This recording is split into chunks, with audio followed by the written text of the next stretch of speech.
My dear friends, VMR logics యాప్ని download చేసుకోవటం అంటే సక్సెస్ని మీ అరచేతిలో ఉంచుకోవటం అని అర్థం. అది మర్చిపోకండి. మీకు ఎటువంటి ప్రశ్న డౌట్ వస్తే ఆ క్వశ్చన్ని, ఆ క్వరీని విఎంఆర్ లాజిక్స్ టెలిగ్రామ్లో పోస్ట్ చేయండి. You will get the answers. మీరు ప్రత్యక్షంగా విఎంఆర్ లాజిక్స్ ఆఫ్లైన్ క్లాసెస్ కోసం చూస్తున్నారా? అయితే హైదరాబాద్లో దిల్షుఖ్నగర్లో సాయిబాబా టెంపుల్ పక్కనే మన విఎంఆర్ లాజిక్స్ ఆఫ్లైన్ క్లాసెస్ కలవు. Thank you guys. Thank you so much. It's your VMR. Thank you guys. Letter రైటింగ్లో మోస్ట్ ఇంపార్టెంట్ పాయింట్ ఏంటంటే ఫార్మాట్ ఆఫ్ లెటర్ రైటింగ్. అంటే ఎలా స్టార్ట్ చేయాలి, ఎలా క్లోజ్ చేయాలి, మధ్యలోది అతను ఏమడిగితే అది రాసిస్తాం. దాన్ని మనం గెస్ చేయలేం. కానీ ఎలా స్టార్ట్ చేయాలి ఇది తెలియాలి, ఎలా క్లోజ్ చేయాలి ఇది కూడా తెలియాలి. సో మనకి ఈ ఫార్మాట్ ఆఫ్ లెటర్ని ఒకవేళ మీరు చిన్నప్పుడు మీరు స్కూల్లో రాసుంటారు, ఇంటర్మీడియట్లో కూడా రాసుంటారు. ఎగ్జామ్లో ఒక లెటర్ని 10 మార్క్స్ క్వశ్చన్ క్రింద అడిగారు అనుకోండి. సో ఆ 10 మార్క్స్ కేవలము మీరు మధ్యలో అంటే దేని గురించి అయితే అడుగుతున్నాడో దాని గురించి రాసినందుకు ఇవ్వరు. పార్ట్స్ ఆఫ్ ద లెటర్ ఇవన్నీ కరెక్ట్గా ఉన్నాయా, కరెక్ట్ స్పేస్లో ఉన్నాయా అనేది చూసి ఆ తర్వాత ప్రతి ఒక్కదానికి ఒక్కొక్క మార్క్ డివిజన్ ఆఫ్ మార్క్స్ ఉంటాయి. ఆ తర్వాత అతను అడిగాడు, ఫర్ ఎగ్జాంపుల్ రోడ్స్ పాడైపోయే వర్షానికి దాని మీద లెటర్ రాయండి ఎడిటర్కి, రాసిద్దాం. ట్రాఫిక్ రాసిద్దాం, యాక్సిడెంట్స్ రాసిద్దాం. సో అది మెయిన్ బాడీ అంటాం దాన్ని. దానికి కొన్ని మార్క్స్ ఉంటాయి. మళ్ళీ ఎలా క్లోజ్ చేసాం దానికి కొన్ని మార్క్స్ ఉంటాయి. సో ఫ్రెండ్స్, ఒక్కటి గుర్తుంచుకోండి, always format of letter is very important. But first of all, what is a letter? ముందు మనం అది ఒక్కసారి చూసేద్దాం. What is a letter? Now don't give me your answer in Telugu. Ma'am, letter అంటే ఉత్తరం. లెటర్ అంటే ఉత్తరం, మరి ఉత్తరం అంటే లెటర్, అంతేనా? So Telugu to English, English to Telugu, అంతేనా friends? So what is a letter? Letter is a written communication. It's a written communication. Communication skills. మొత్తం ప్రపంచం అంతా దేని మీద డిపెండ్ అయి ఉంది కదా? Verbal communication, non verbal communication అంటాం. మళ్ళీ అందులో oral communication and written communication అంటాం. So verbal communication, non verbal communication అంటే ఏంటంటే, వర్బల్ కమ్యూనికేషన్లో మీకు పదాలు ఉంటాయి, నాన్ వర్బల్ అంటే పదాలు ఉండవు. For example, I can also ask my students like please ఇలా అన్నాను అనుకోండి, అంటే అర్థం ఏంటి? ప్లీజ్ బీ సైలెంట్ అని. సో నేను ఈ ప్లీజ్ బీ సైలెంట్ అనేది ఓరల్గా చెప్తున్నాను. నేను ప్లీజ్ అని ఒక్క మాటని ఇలా వేలు తీసుకుని ఇలా పెదాల పైన పెట్టుకున్నాను అనుకోండి, ఇలా చూపిస్తున్నాను అనుకోండి, సైలెంట్ అని. So this is non verbal. మళ్ళీ నాన్ వర్బల్ పక్కన పెడదాం, it's not our topic of discussion. Verbal communication. Verbal కమ్యూనికేషన్లో మళ్ళీ 2 రకాలు, oral communication and written communication కదండి. సో ఈ రిటర్న్ కమ్యూనికేషన్లోనే ఫ్రెండ్స్ మనము ఈ లెటర్ రైటింగ్ చూస్తాం. ఓరల్ అంటే నోటితో మాట్లాడేది, పలకడం అన్నమాట. పలకడం, ఇప్పుడు చూడండి, నేను మీతో మాట్లాడుతున్నాను, ఇట్స్ అ కమ్యూనికేషన్. మీరు నాతో మాట్లాడడం లేదు, ఆఫ్లైన్లోకి వచ్చేసేయండి, మాట్లాడుకుందాం. కానీ ఇక్కడ నేను మీతో మాట్లాడుతున్నాను, మీరు వింటున్నారు. నేను మీకు లెసన్స్ చెప్తున్నాను, మీరు వింటున్నారు. ఇదంతా నేను మీకు కమ్యూనికేట్ చేసినప్పుడు లెటర్ రైటింగ్ పైన నేను మీతో డిస్కస్ చేస్తున్నాను. So I'm giving that information how to write a letter. So కాబట్టి అసలు that is called oral communication. అదే రాసి ఇచ్చేది ఉంటుందనుకోండి, that is a written communication.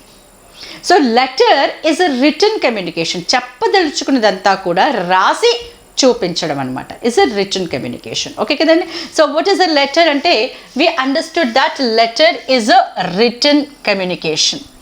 మరి కమ్యూనికేషన్ అనేది కంపల్సరీ కదండి. We all have to develop this communication skills. మన కమ్యూనికేషన్ స్కిల్స్ డెవలప్ చేసుకున్నప్పుడే మనం ఏది చెప్పదలుచుకున్నామో అనేది ఎంత ఇంపార్టెంటో, ఎలా చెప్పాలి అనడం కూడా అంతే important. So this is very very point that you people have to keep in your mind అనమాట. What and how, what and how, ఈ రెండింటిని మీరు కరెక్ట్గా అర్థం చేసుకోగలిగితే your people can really do marvelous job in communication. ఏది చెప్పదలుచుకున్నారు, what, ఎలా చెప్పదలుచుకున్నారు, how. So what and how ఈ రెండింటి కాంబినేషనే మనకి ఈ లెటర్ అనమాట. ఓకే కదా. సో లెటర్ రైటింగ్లో what did we do here అంటే ఇప్పుడు మనము ఇప్పటివరకు ఏంటంటే కేవలము రిటర్న్ కమ్యూనికేషన్ మాత్రమే చూసాము. లెటర్ని ఎలా రాయాలి, ఓకే, ముందు అసలు దాని యొక్క ఫార్మాట్ ఏంటి, ఈ పాయింట్స్ అన్నీ కూడా ఈ వీడియోలో నేను మీతో చాలా డీటెయిల్డ్గా డిస్కస్ చేస్తానండి. And at the same time మీకు కొన్ని శాంపుల్ లెటర్స్ కూడా ఇస్తాను. మీరు కావాలనుకుంటే ఈ శాంపుల్ లెటర్స్లో ఉన్న ఇన్ఫర్మేషన్ అంతా మీరు బై హార్ట్ చేసేసుకోవచ్చు. ఫార్మాట్ అంటే ఎలాగో మీరు బై హార్ట్ చేస్తారు, మీరు ఆ ఇన్ఫర్మేషన్ కూడా బై హార్ట్ చేసుకోవచ్చు. కాకపోతే అక్కడ ఇచ్చే వాటిని మాత్రం కొంచెం మార్చండి అంతే. ఫర్ ఎగ్జాంపుల్ ఇక్కడ చూడండి, నేను ఒక శాంపుల్ లెటర్లో ఒక ఫాదర్కి లెటర్ ఎలా రాయాలి అని మీకు చెప్తాను. సో పర్సనల్ లెటర్ అనుకోండి. సో అందులో మీకు ఎక్స్కర్షన్కి నాన్నగారి దగ్గర పర్మిషన్ తీసుకుంటున్నట్టు అన్నట్టుగా నేను మిమ్మల్ని ఒక లెటర్ ఇచ్చాను. సో ఇక్కడ నాన్నగారి దగ్గర కాకుండా ఆ మదర్కి రాయమనొచ్చు, లేదా బ్రదర్కి రాయమనొచ్చు, అవి మార్చవచ్చు. ఎక్స్కర్షన్కి బదులుగా మీకు ఫీ పే చేయమని అనొచ్చు. అంటే ఏంటంటే కొన్ని పాయింట్స్ మాత్రమే మీరు మార్చేసి మిగిలినంతా కూడా యాజ్ ఇట్ ఈస్గా వాడుకున్నా కూడా ప్రాబ్లం ఏమీ ఉండదు. ఫర్ ఎగ్జాంపుల్ మనం ఈ బిజినెస్ లెటర్స్లో చూసుకుంటే మొబైల్ ఫోన్ పాడైపోయింది, ఓకే, దాన్ని ఎక్స్చేంజ్ కావాలి అని మీరు ఒక లెటర్ రాస్తున్నారు కంపెనీకి. ఓకే, సో నేను ఇక్కడ మీకు మొబైల్ ఫోన్ మీద ఇవ్వచ్చు, మీకు ఎగ్జామినేషన్లో ఏసీ అని ఇవ్వచ్చు, లేదా రిఫ్రిజిరేటర్ అని ఇవ్వచ్చు, కెమెరా అని ఇవ్వచ్చు, ఏదైనా ఇవ్వచ్చు. So you just have to change the title and దానికి సంబంధించిన కొన్ని ఫీచర్స్ మీరు మార్చేస్తే సరిపోతుంది. కాబట్టి అవన్నీ శాంపుల్ లెటర్స్లో చూద్దామండి. మీకు enough number of sample letters personal and official రెండింటి కూడా ఇస్తాను. But at present let us look at letter writing. Okay, definition ఇచ్చాను చూడండి. A letter is a written communication or a written message. There are two types of letters, formal letters and informal letters. మీకు ఎగ్జామినేషన్లో దేనిపైనైనా కూడా question అడగొచ్చండి. Formal letter పైన అయినా అడగొచ్చు, informal letter పైన అడగొచ్చు. So what is formal letter and what is informal letter? చూడండి, formal letters are completely official. Formal letters are completely official. Okay, so official letters ఏమేమి ఉంటాయి, ఎలా ఉంటాయి చూడండి. A letter to the principal. ప్రిన్సిపల్కి రాసే letter is formal letter. A letter to the municipal commissioner. Okay, so commissioner, let me write that word completely అండి. A letter to the municipal commissioner, లేదా a letter to the newspaper editor. A letter to the newspaper editor or a letter to the police commissioner or commissioners అక్కర్లేదు, commissioner అని తీసుకుంటే చాలు మనకి. So a letter to the municipal commissioner, అలాగే letter to the police commissioner or letter to the manager. మీరు అడగొచ్చు మా manager ఏంటండి అని. ఏదైనా కావచ్చు. మీరు ఒక జాబ్ అప్లికేషన్ ఇచ్చారనుకోండి, మీరు అక్కడ హెచ్ఆర్ మేనేజర్కి ఇవ్వచ్చు, లేదంటే అక్కడ ఇంకేదైనా పోస్ట్లో ఉన్నటువంటి ఒక మేనేజర్కి, ఒక సీనియర్ మేనేజర్కి ఇవ్వండి, లేదా ఒక ఫినాన్షియల్ మేనేజర్కి ఇవ్వండి, లేదా ఒక పర్సనల్ మేనేజర్కి లెటర్ రాయండి. ఎవరైనా మేనేజర్ కావచ్చు, హెచ్ఆర్ మేనేజర్ కావచ్చు, పర్సనల్ మేనేజర్ కావచ్చు, ఫినాన్స్ మేనేజర్ కావచ్చు, ఏదైనా కావచ్చు. అందుకే సింపుల్గా నేను మీకు ఏంటంటే ద మేనేజర్ని ఇచ్చాను, ద డైరెక్టర్. సో జనరల్గా ఏంటంటే స్కూల్స్లో మనము ప్రిన్సిపల్స్ అని అంటాం కదండి, అదే మనము కాలేజెస్లోకి వెళ్ళామనుకోండి, సో డైరెక్టర్ అన్నప్పుడు ప్రిన్సిపల్ పోస్ట్ అని మనం ఎట్లా అంటామో అక్కడ డైరెక్టర్ పోస్ట్ అని కూడా అంటారనమాట. సో ఎనీహౌ వీళ్ళకి రాసి ఇక్కడ చూడండి, వీళ్ళందరూ కూడా అఫీషియల్ పర్సన్స్ కదా. అంటే ఏంటి, ఇక్కడ మనకి వాళ్ళు ఫ్రెండ్స్ దగ్గర సంబంధికులో కాదు. కాబట్టి వీళ్ళకి రాసేటువంటి లెటర్స్ ఏవైతే ఉంటాయో we call them formal letters. Then informal letters చూడండి friends, informal letters completely personal. కాబట్టి ఆ పర్సనల్ లెటర్స్ ఎవరెవరికి రాయొచ్చు, ఫాదర్కి రాయొచ్చు, మదర్కి రాయొచ్చు, సిబ్లింగ్స్ అంటే బ్రదర్ లేదా సిస్టర్, లేదా బ్రదర్ అండ్ సిస్టర్ అని కూడా అనవచ్చు. ఓకే, సో వాళ్ళ సిబ్లింగ్స్, తోబుట్టులు అంటాం కదండి. Then friends, children and close relatives అంటే aunt, uncle, grandmother, grandfather, cousin, niece, nephew, వీళ్ళందరూ కూడా క్లోజ్ రిలేటివ్స్ కింద వస్తారు. సో వీళ్ళందరికీ రాసేటువంటి లెటర్స్ ఇన్ఫార్మల్ లెటర్స్. కాబట్టి ఫ్రెండ్స్ గుర్తుంచుకోండి, ఫార్మల్ లెటర్స్ రాసే పద్ధతి వేరు, ఇన్ఫార్మల్ లెటర్స్ రాసే పద్ధతి వేరు. So first of all what I would like to discuss with you now అంటే ఈ ఫార్మల్ లెటర్స్కి ఇన్ఫార్మల్ లెటర్స్కి మీకు బాడీ స్ట్రక్చర్ ఎలా ఉంటుంది అంటే ఫార్మాట్ ఎలా ఉంటుంది అది మీకు డిస్కస్ చేస్తాను. కానీ దాన్ని డిస్కస్ చేయడానికి ముందు I would like to discuss formal లెటర్కి ఇన్ఫార్మల్ లెటర్కి మధ్యన ఉండేటువంటి డిఫరెన్సెస్ ఏంటి. ఎందుకంటే మీకు ఆ డిఫరెన్స్ అనేది కంప్లీట్గా మీరు మైండ్లో పెట్టుకుంటే మీరు రాసేటప్పుడు ఓకే ఈ వాటిని దృష్టిలో పెట్టుకుని రాస్తారు కాబట్టి యూ గెట్ గుడ్ మార్క్స్. అందుకని ముందుగా I would like to discuss the difference between a formal letter and informal letter. ఓకేనండి. నా చూడండి, ఫార్మల్ లెటర్స్లో ఏమి ఉండాలి, ఇన్ఫార్మల్ లెటర్లో ఏమి ఉండాలి, లేదా ఫార్మల్ లెటర్లో ఏది ఉండకూడదు, మరి ఫార్మల్ లెటర్లో ఉండకూడనిది మనకి ఇన్ఫార్మల్ లెటర్లో ఉండొచ్చా, ఇవన్నీ చూడండి. Look at the first point. Formal letter doesn't have contractions. Okay, formal letters doesn't have contractions, where else informal letter can have. ఇక్కడ చూడండి, నేను మస్ట్ హ్యావ్ అని చెప్పట్లేదు. అంటే మస్ట్ హ్యావ్ అంటే కంపల్సరీగా రాయాలి, కానీ ఇక్కడ కాంట్రాక్షన్ రాసినా పర్వాలేదు. అంటే ఫర్ ఎగ్జాంపుల్ ఇక్కడ చూడండి, డిడింట్ అంటాం మనము, డిడింట్ అంటాం, డిడింట్. ఇదేంటి కాంట్రాక్షన్ అంటే ఎన్ఓటీ బదులుగా మనం N'T తీసుకున్నాము, డిడింట్. ఓకే, ఫర్ ఎగ్జాంపుల్ నేను మీతో మాట్లాడుతున్నాను అనుకోండి, I didn't come yesterday, I didn't come to the college yesterday, I didn't come to the college yesterday.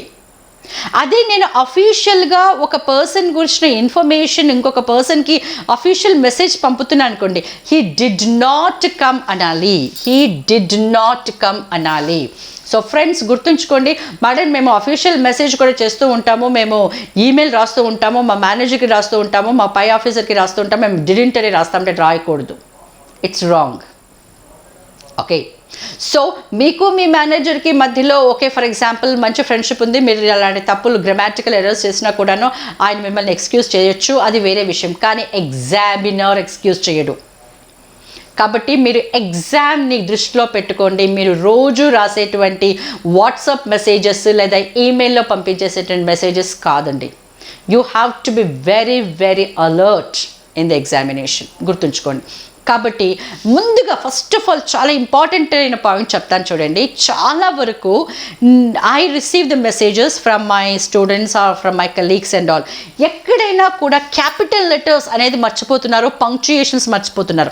You know I ఇలా రాసి పంపిస్తారనమాట. ఇంకా చాలా ఘోరంగా ఉంటాయి అనుకోండి ఆ అబ్రివేషన్స్ అవన్నీ కూడాను. నేను చాలా సింపుల్ పాయింట్ చెప్తున్నాను, I okay I don't have interest ఇలా ఒకరు రాసి పంపిస్తున్నారు. ఇలా ఐ అనే దగ్గర ఇది ఇలా పెడతారు. ఈ ఐ అనేది ఏంటండి, 9th letter in English alphabet. ABCDEFGHI 9th letter. ఈ లెటర్ 9th లెటర్, దీనికి it self doesn't have any meaning. ఇది ఒక పదం కాదు. అదే మీరు క్యాపిటల్ ఐ పెట్టారనుకోండి, దీనికి మీనింగ్ ఉంది, నేను అని అర్థం. ఓకే, ఇలా పెట్టండి లేకపోతే ఇలా పెట్టండి, నేను అని అర్థం. So I just give a simple example. ఇలాంటివి ఇంకా ఎన్నో ఎన్నో ఎన్నో ఉంటాయి. కాబట్టి మీరు మనకు అది రాయటం అలవాటు అయిపోయింది కదా. సో అదే లాంగ్వేజ్ని మనం ఏం చేస్తున్నామంటే అఫీషియల్గా కూడా రాసేస్తాం. ఎగ్జామ్లో కూడా మన మైండ్లో అలాగే ఉంటుంది. అందుకని ఎగ్జామ్లో కూడా మన మైండ్ అలాగే ఉంటుంది. ఎందుకంటున్నానంటే when I go for spot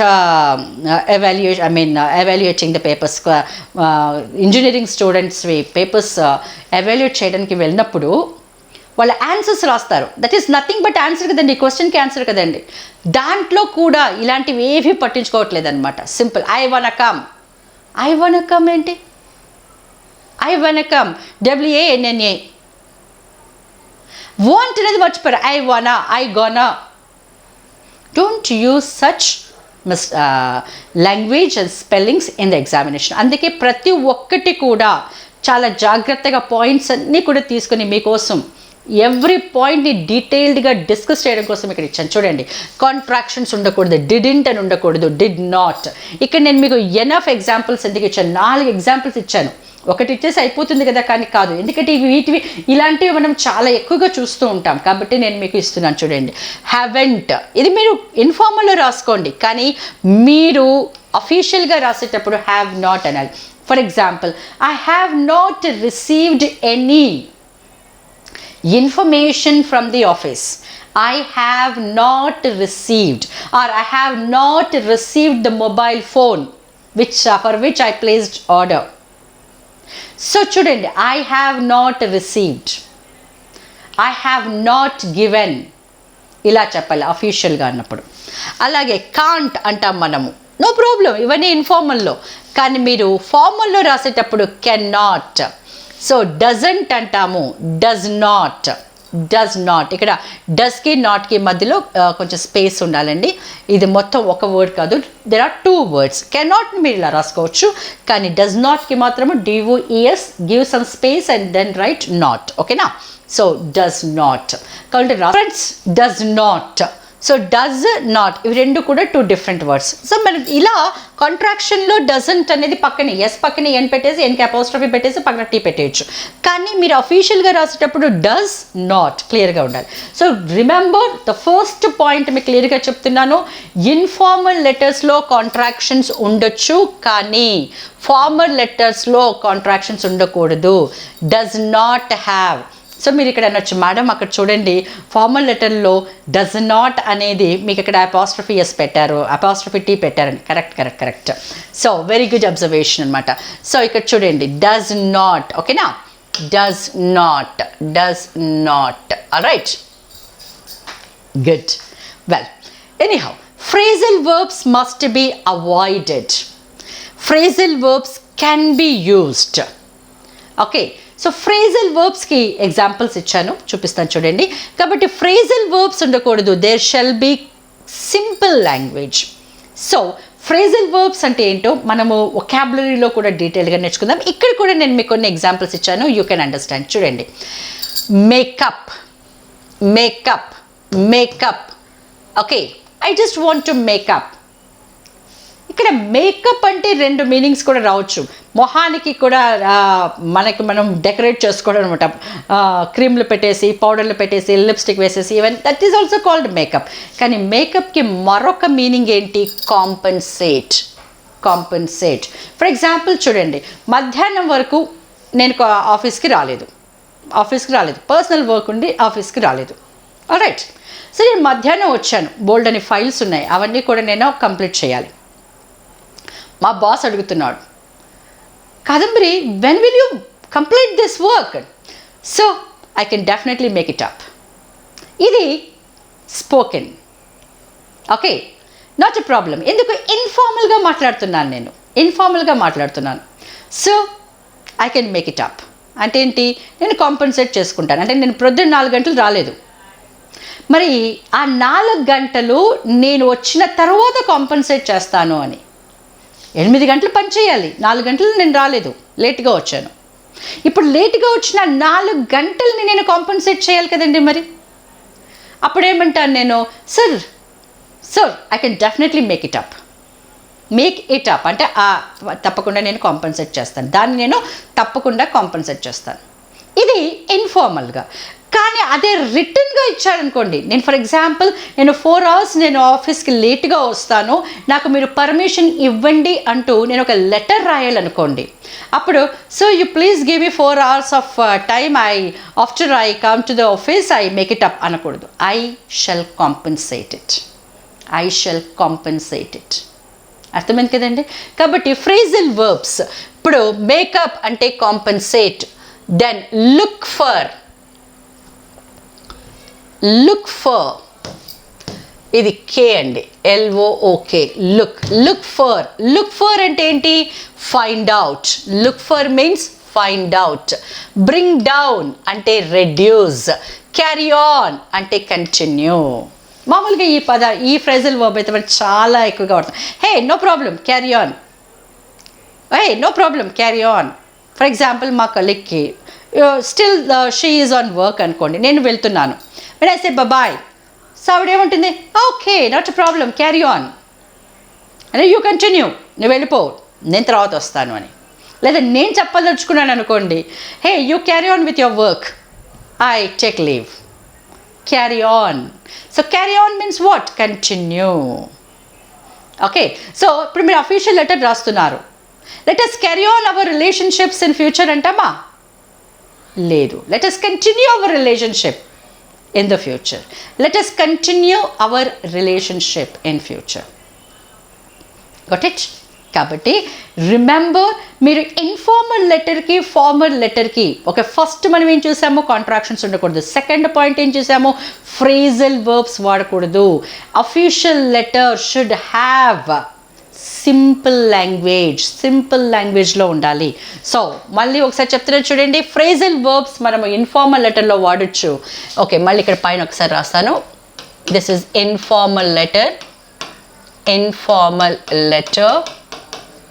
ఇది formal, this is formal letter. ఓకేనా? Then friends, next point, formal లెటర్లో ఇడియమ్స్ ఉండకూడదు. మీరు ఇందులో కావాలంటే ఇడియమ్స్ వాడుకోవచ్చు.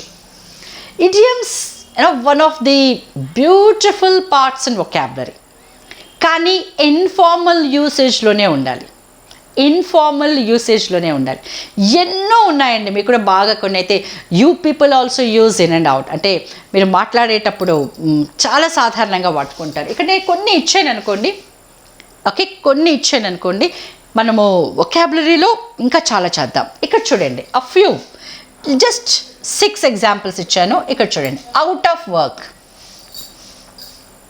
ఏం చేస్తున్నావు? చేయడానికి ఏముంది, I'm just out of work. So out of work దానికి మీనింగ్ ఏంటి, అన్ఎంప్లాయిడ్. సో ఇప్పుడు మీరు అఫీషియల్ లెటర్స్ రాస్తున్నారు, many people are out of work అని రాయకూడదు, many people are unemployed. Many people will be throw out of work అని రాయకూడదు, many people will be thrown out of work. ఇప్పుడు ఒక కంపెనీ లాక్డౌన్ అయిపోయింది అనుకోండి, so many people will be thrown out of work అంటారు, throne out of work అని రాయకూడదు. Will become unemployed. If the company is shut down, then many workers will become unemployed. అంతే అనాలి, కానీ థ్రోన్ అవుట్ ఆఫ్ వర్క్ ఇలాంటి informal language మాట్లాడకూడదు. ఓకేనా? ఇంకా చూడండి, stumbling black which means an obstacle. It means an obstacle. For example ఇప్పుడు చూడండి, corona time. Okay, so corona time వచ్చింది, లాక్డౌన్ పెట్టేశారు. నేను ఒక ప్రోడక్ట్ని ఆర్డర్ చేశాను, కానీ ఈ కరోనా వల్ల చాలా ట్రాన్స్పోర్టేషన్లో చాలా ప్రాబ్లం రావటం వల్ల నాకు డిలే అవుతుంది. ఆల్రైట్ అండి, ఇప్పుడు నాకు డిలే అవుతుంది. సో ఇప్పుడు ఏంటంటే ఒక లెటర్ ఎలా రాస్తున్నాం మనము అంటే, నేను మామూలుగా రాశాను, నాకు నా ప్రోడక్ట్ ఎందుకు ఇంకా రాలేదు అని చెప్పేసి.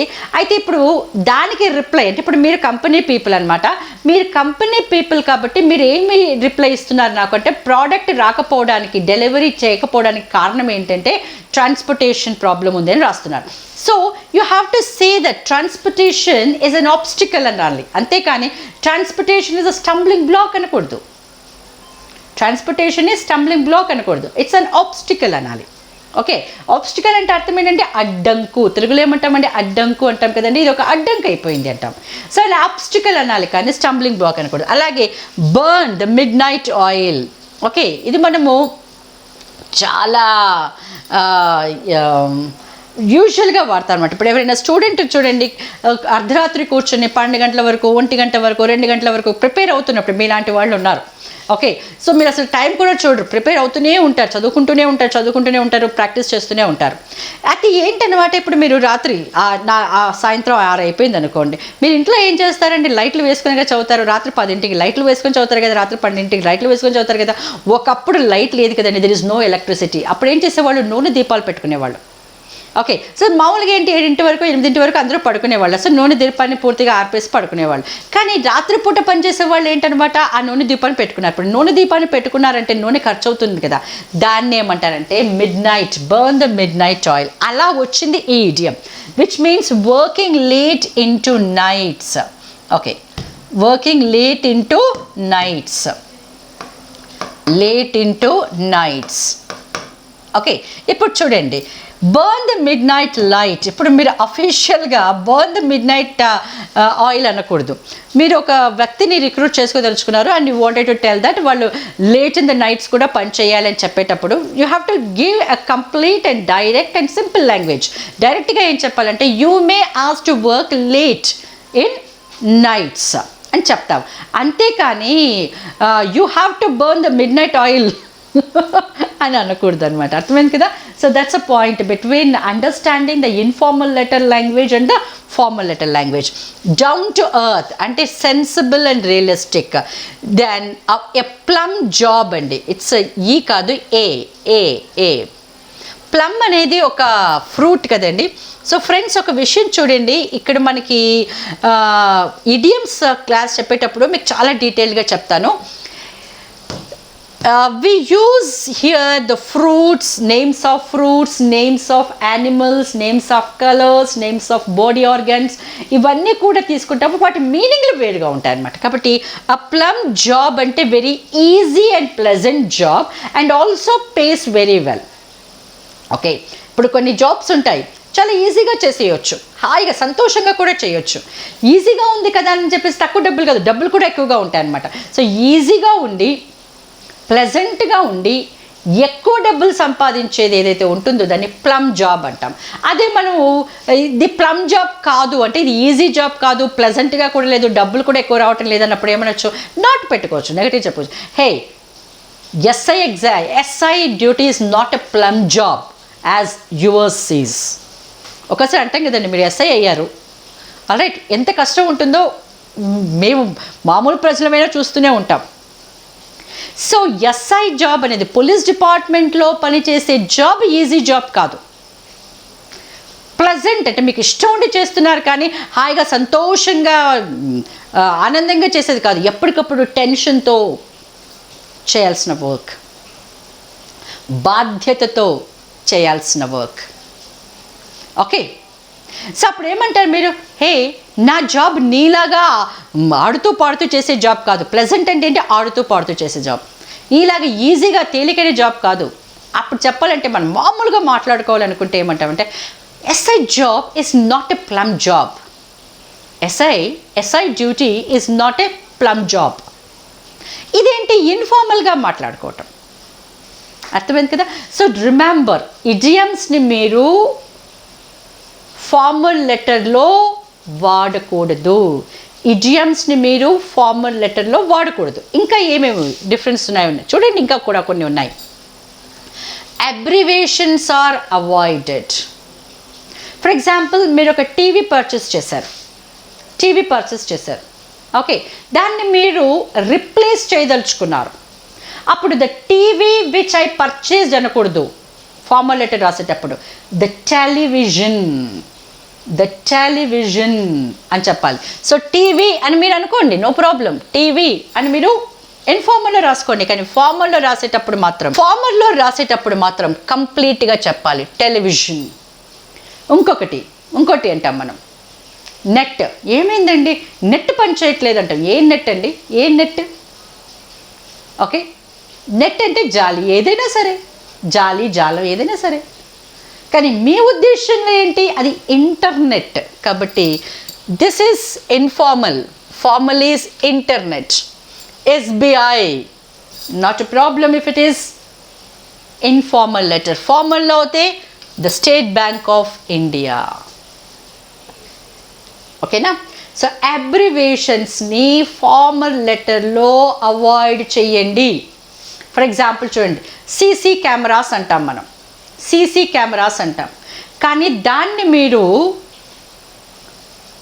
ఫార్మల్ లెటర్లో, అఫీషియల్ లెటర్లో రాసేటప్పుడు క్లోజ్డ్ సర్క్యూట్ కెమెరాస్ అని రాయాలి. ఇలాంటి వాటిని కూడా ఎగ్జామినర్ అతి జాగ్రత్తగా చూస్తాడు. నేను బాగానే రాశాను కదా, నా మార్క్స్ ఎందుకు పోయాయి, నేను బాగానే రాశాను కదా, అంత మంచిగా రాశాను. ఏం రాసాము, ఫార్మల్ లెటర్ని ఇన్ఫార్మల్ లాంగ్వేజ్లో రాసాం, అందుకు మార్క్స్ పోతున్నాయి. కాబట్టి ముందుగా మీకు క్లియర్గా చెప్తున్నాను, ఫార్మల్ లెటర్కి ఇన్ఫార్మల్ లెటర్కి ఉండే ఆ డిఫరెన్స్ని నేను మీతో క్లియర్గా డిస్కస్ చేస్తున్నాను అనమాట. గాట్ ద పాయింట్ అండి? కాబట్టి చూడండి, so it's very clear now. Right, so మనం ఏంటనమాట, ఇప్పుడు అబ్రివేషన్స్ని కావాలంటే ఇన్ఫార్మల్లో రాయొచ్చు. ఫర్ ఎగ్జాంపుల్, మీ ఫ్రెండ్కి మీరు ఒక లెటర్ రాస్తున్నారు, I purchased 52 inches TV, no problem. Okay, yesterday I purchased a 52 inches TV, no problem. కానీ అదే మీరు ఫార్మల్గా రాశారు, నేను మీ దగ్గర 52 inches టీవీ కొన్నాను, అది సరిగా పనిచేయట్లేదు అంటే, I purchased 52 inches television.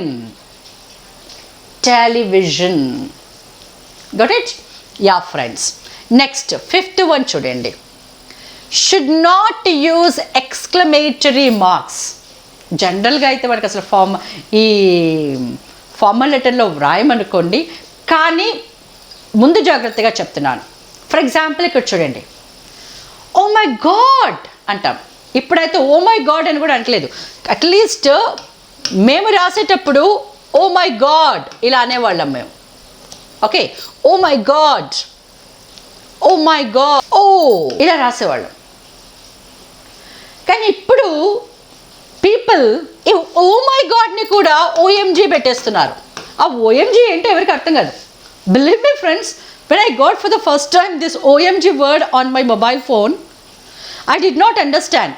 I sent that message back to my friend and asked, what do you mean by OMG? ఆ అమ్మాయి మళ్ళా OMG ఇది కూడా తెలీదా అంది. మళ్ళీ OMG పెట్టావు, OMG అంటే ఏంటంటే oh my God. Oh oh oh oh oh my God. నేను మళ్ళీ మనసులో అనుకున్నా, ఓ మై గాడ్. ఇప్పుడు ఓ మై గాడ్ అనుకోవాలా, OMG అనుకోవాలా? So anyhow, so any exclamatory mark మీరు ఫార్మల్ లెటర్లో పెట్టకండి. Okay, next imperatives. Friends, it's a one word now. It's a one word. ఇక్కడ ఒక ఎక్స్ట్రా లెటర్ పడింది, తీసేసాను. ఇంపెరిటివ్స్ అంటే కమాండ్స్, డిమాండ్స్. అంటే కమాండ్ చేయటం, డిమాండ్ చేయటం అంటే ఒకరిని మనము పై గొంతుకుతో అంటాం కదండి, మాట్లాడడం అనమాట. డిమాండ్ చేస్తూ మాట్లాడడం, కమాండ్ చేస్తూ మాట్లాడడం అంటే ఒకరికి మనము ఆజ్ఞలు ఇస్తూ మాట్లాడడం అనమాట. ఫర్ ఎగ్జాంపుల్ చూడండి, send it soon. Okay, for example మా అన్నయ్య ఉన్నాడు, ఆల్ రైట్. ఆయన ఒక ఇన్ఫర్మేషన్ కావాలన్నాడు, ఆ ఇన్ఫర్మేషన్ నా దగ్గర ఉంది. ఆయన ఏం చెప్తాడు, నాకు ఇన్ఫర్మేషన్ కావాలని చెప్పేసి సెండ్ ఇట్ సూన్ అంటాడు.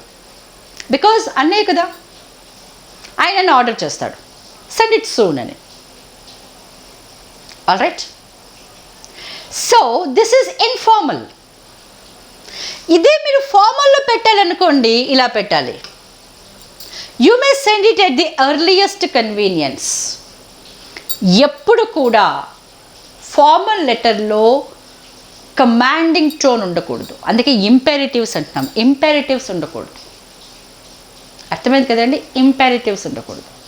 సెండ్ ఇట్ సూన్ అనకూడదు. ఇప్పుడు నేను ఐ ప్లేస్డ్ ఆర్డర్, ఓకే, నాకు కావాలని నేను పర్చేస్ కోసం నేను ఆర్డర్ ప్లేస్ చేశాను, అది ఇంకా రావటం లేదు.